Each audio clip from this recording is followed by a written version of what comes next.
All right.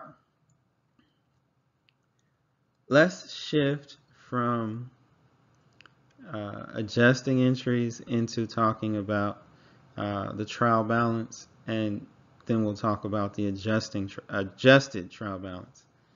So the trial balance is a list of every single account in the accounting system. So you'll start with cash, or your assets, and then you'll get into your liabilities, your payables, and then your equity accounts follow. And then your income statement accounts follow, so your revenues and your expenses. And if you've done it right in double entry accounting, total debits will equal total credits. All right? Now, as a result of the period end adjusting process, there are going to be some adjusting entries. And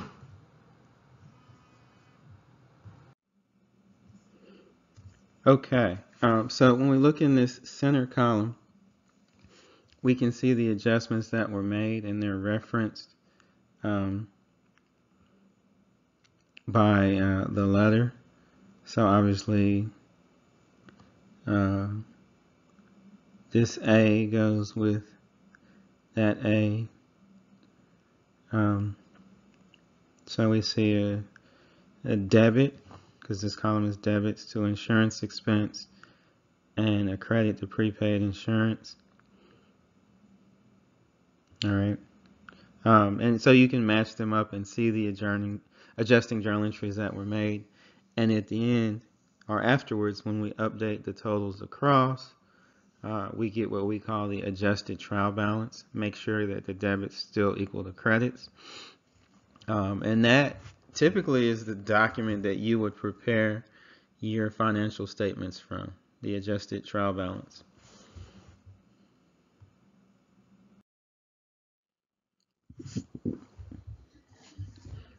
Okay, so let's talk about the closing process. The closing process would come after you've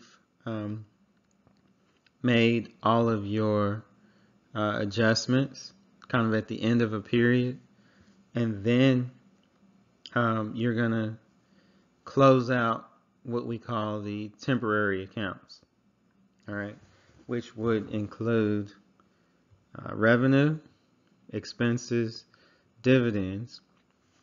Those are accounts that show activity over a period of time, so they need to be set back to zero for the next accounting period.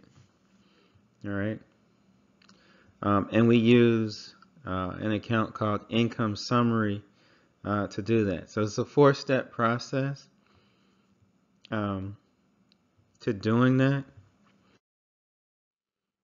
The first is separating. Really, the question is this a revenue, expense, or a dividend? If so, that needs a zero balance before we can start recording for the next accounting period. Those are your temporary accounts. Permanent accounts we leave, we do not adjust, or do not close, I should say, during the closing process. So it's a 4-step process. And again, like other pieces of the lecture, this will be abstract until we actually do it.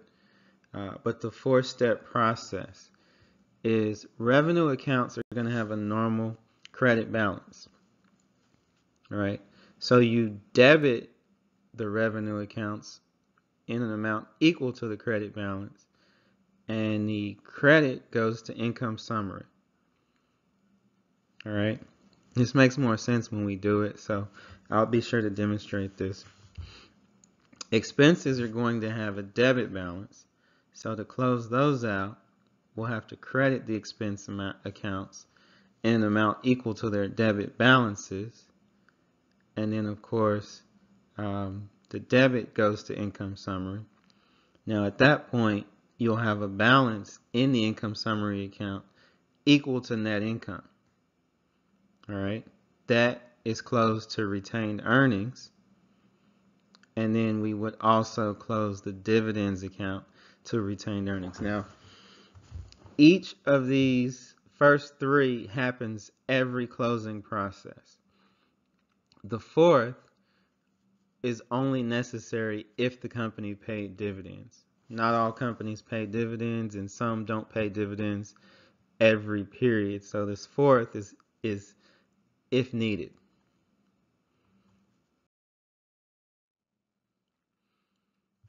All right. When we think about a balance sheet, most companies issue what we call a classified balance sheet, and it's classified in the sense that assets and liabilities are classified. So you may recall when we looked at the Walmart balance sheet, there was a section called current assets where you had your cash, your receivables, and then all of that stuff classified as current, and then your non-current assets. So these are things that are longer term, things that aren't going to typically be consumed during the accounting year, and plant assets, which are like, equipment, things that are going to last well beyond, are expected to last well beyond the accounting year. With liabilities, we divide liabilities into current and non-current. Current are the liabilities that you expect to pay inside the year, so the next year I should say, and non-current are liabilities that you expect to pay beyond the next year. All right, but we'll get some more practice with preparing a classified balance sheet as well.